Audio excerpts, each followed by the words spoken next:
Let's begin with a simulation. On the right, you will see the memory of the regular chatbot. In the middle, you will see the main memory of the chatbot with Incredi-Mem. And on the left is the secondary memory with the chatbot with Incredi-Mem. Let's just begin. Here we go. The system message is a little bit longer for the Incredi-Mem, but look at this message. It got summarized and the full message is transferred here. And then we are continuing to write longer messages. So what happened here is that, as you can see, the regular chatbot, regular GPT responded normally. The same thing happened with the Incredi-Mem as well, but then we actually in parallel summarized the message and then inserted the summary with a key to the location of the original message.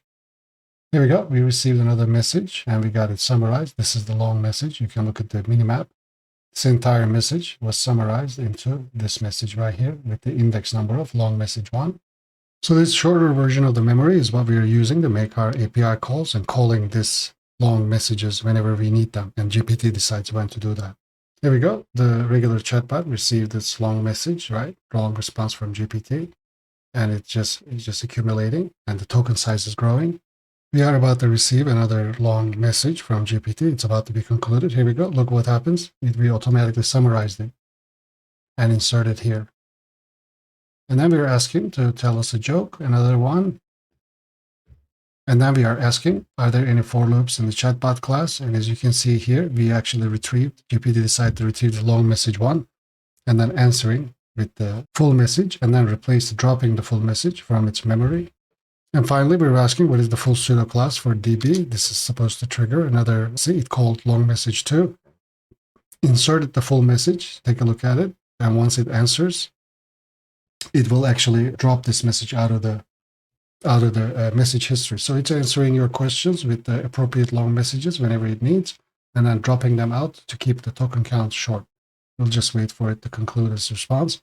After it concludes its response, it's supposed to give us the answer and drop this long message, and we'll be able to see what's happening here just shortly.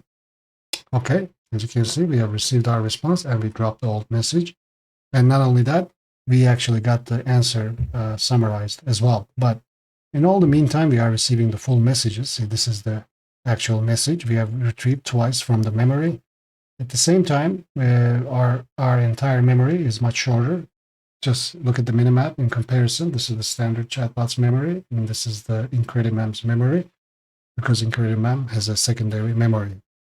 Now let's demonstrate in detail how this is working. We will be reviewing the code, but all the code files will be available at Patreon. I have a regular chatbot class with standard memory trimming. I'll make this available for free at my Patreon. Link will be in the description. And the more complex Incredi-Mem implementation will be available for $30 at my Patreon. The link will be in the description as well. So Incredi-Mem has a main memory and a secondary memory. I'm just going to send a message saying hi. This is its system message. I'm just going to scroll down. You see that now we have a message hi, and assistant replied, hello, how can I assist you? We can see assistant's reply in real time here. Now I'm asking, how are you? We've added the how are you into our main memory, and GPT is responding. Once it responds, we actually got the long message here because we can actually continue the conversation, but we immediately also add it to our secondary memory and we summarized it right here. I'm going to ask, tell me a story about love in 50 words. Here we go. And as you can see, the summary has an index, long message 0, and pay attention, we got the summary and we have the long message here. This is the original message, and each one of these summaries have a key which GPT can call when it wants to access these original messages. I'm going to ask, what is the word that comes after there in the original story? Because we don't have that here. It actually retrieved long message 1, and it said the word that comes after there in the original story is love, and right here it was correct because it was able to retrieve the memory. So in this way, Incredi-Mem keeps track of 2 separate memory lines and retrieves from one, and GPT decides when to do which one, when to use the secondary memory.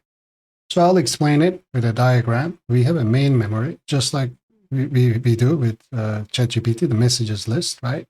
Consisting of system, user, and assistant messages. And we have a secondary memory where we store our original messages when they get summarized. So when a message comes in, this message can be either a user message or an assistant message. When it enters the main memory, right, we check.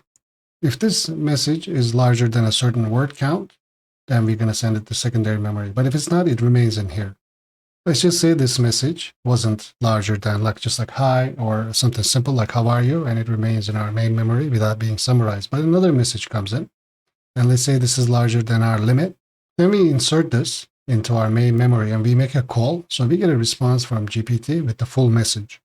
But after that, since this message is larger than normal, we actually summarize it, and we do the summarization with threading in parallel. So while this is being summarized, you can actually continue having the conversation.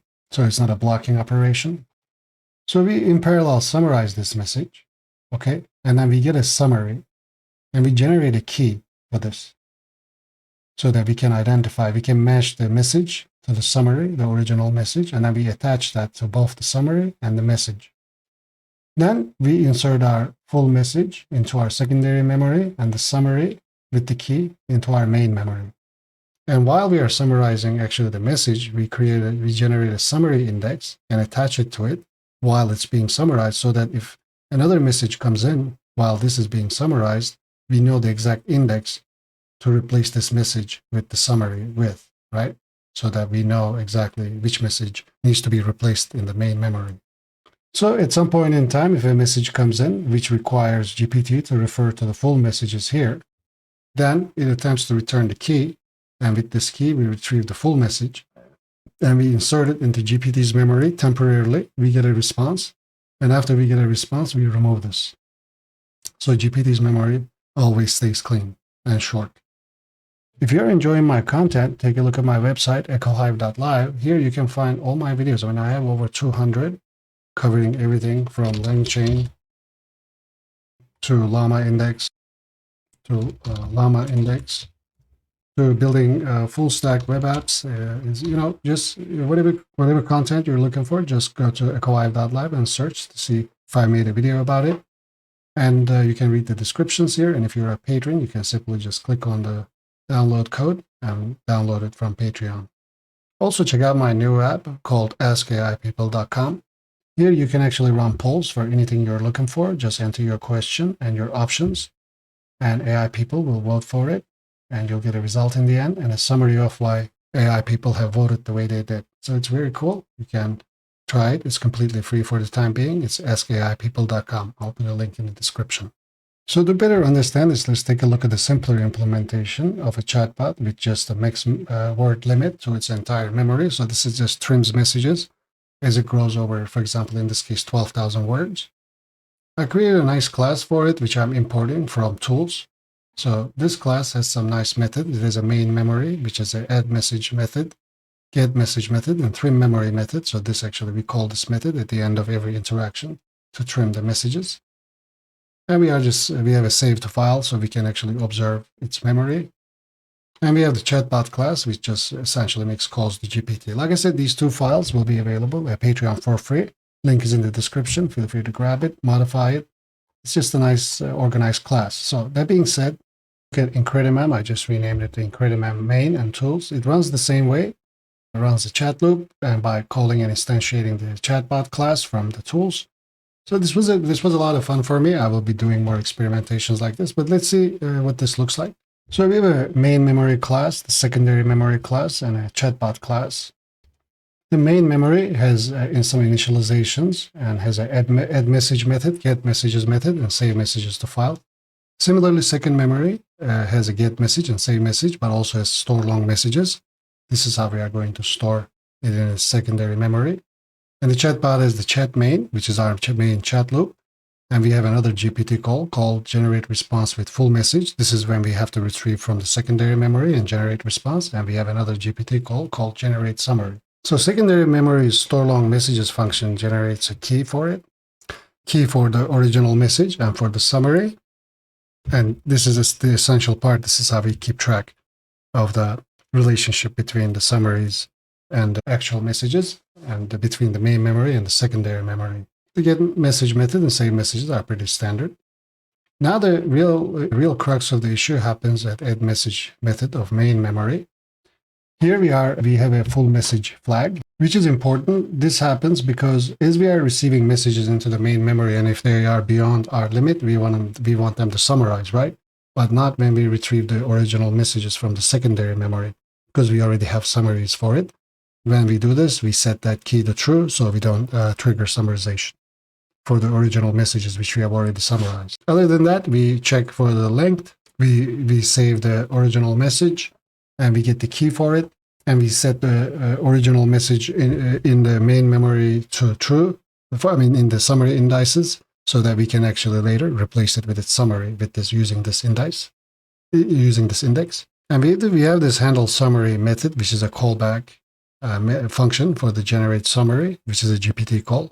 Essentially, what it does is this handle summary is a callback for generate summary. After this generate summary generates the summary, we send it automatically to handle summary.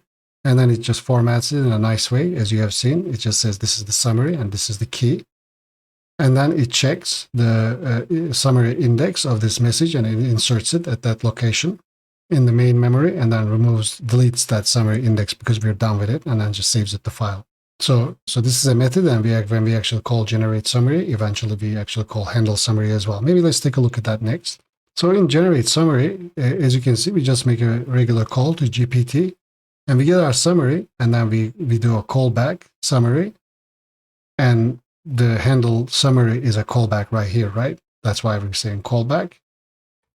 As you remember up here, we defined the handle summary and gave it as a method or function to generate summary. And that is the callback here, right here.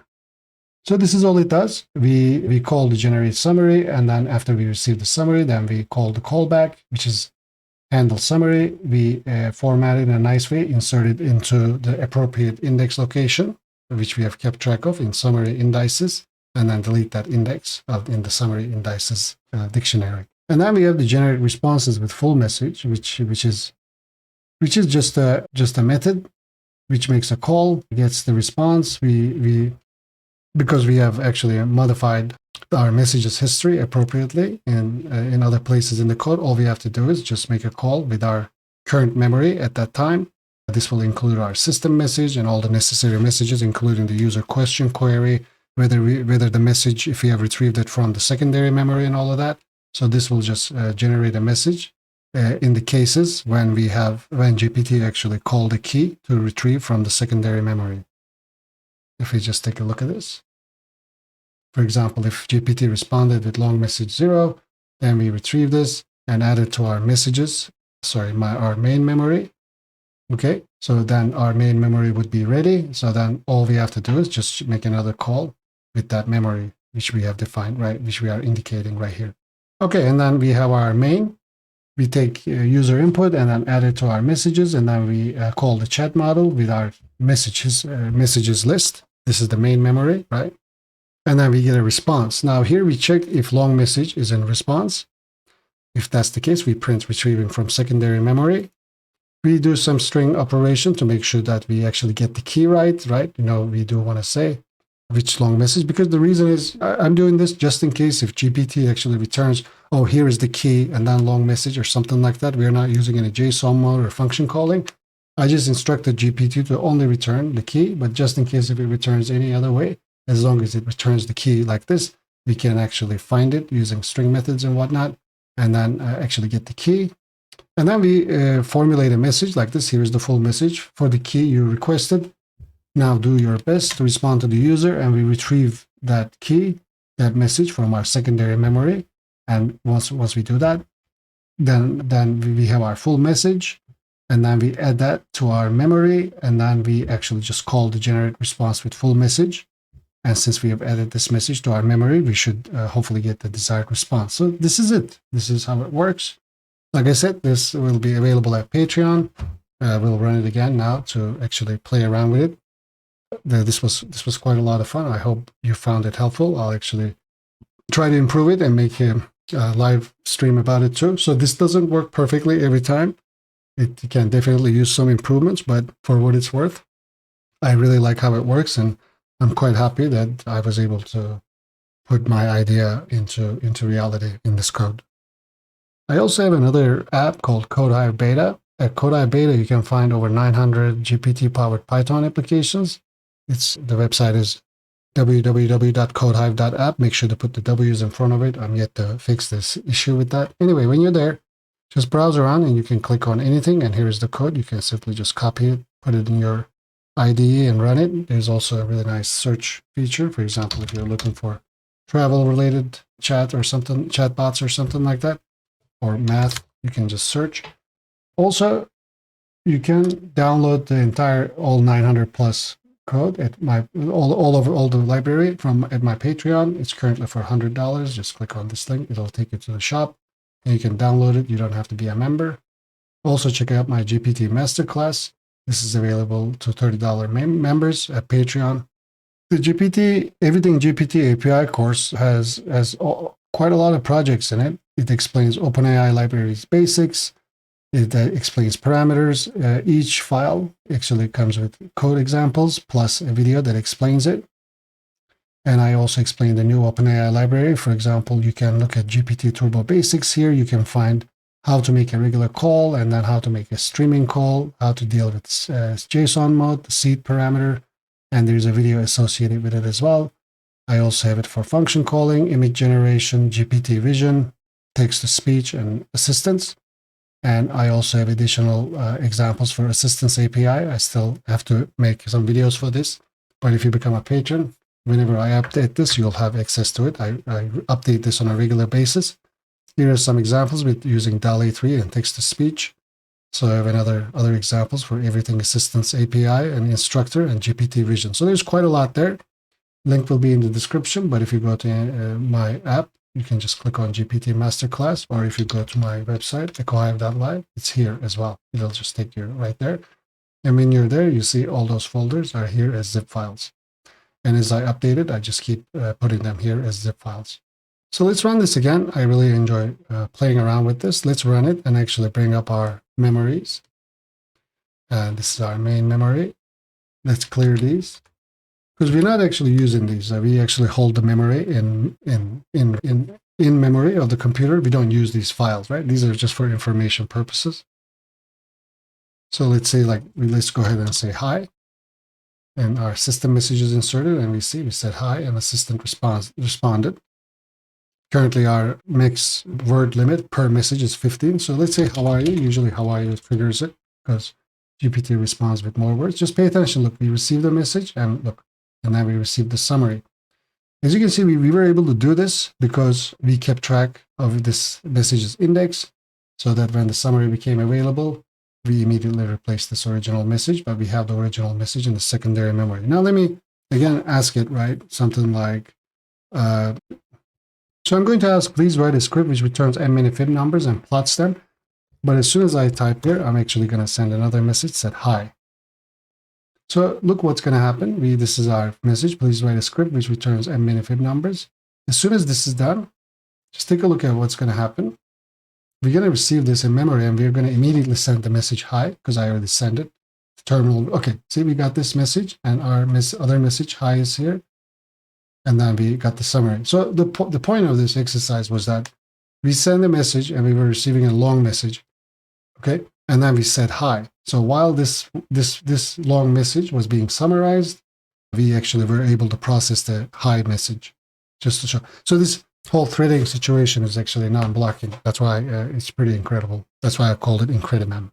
Oh, and I forgot to mention that our generate summary has the threading used at the end of it. So when this method is being called, it actually says threading thread, summary thread, and it starts it, right? So this is how, when this method is called, it's executed in a separate thread. This is how we are able to non-blockingly process incoming messages, all the while do our summaries without the user having to wait for the summary to be completed. So I'm really proud of the Askaipeople. I just want to demonstrate something for you. I'm just going to enter a message. Because I actually used this to come up with the header for the website. I originally had a header named Poll Virtual AI People, and then I was considering changing it. So I tried a few alternatives and create polls with AI people.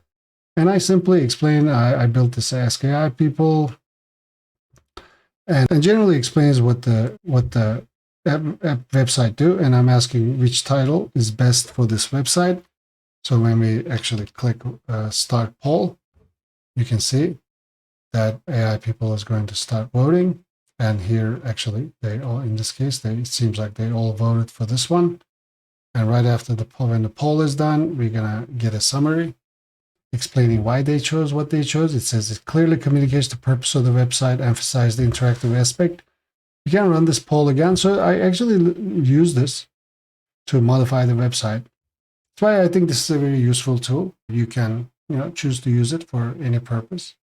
Other than financial or medical, so it will refuse those kind of questions. But this time, actually, one AI person voted for the other one. So I thought this was a better title, but this AI people agreed with me. So it's www.askaipeople.com. Take a look. Let me know what you think.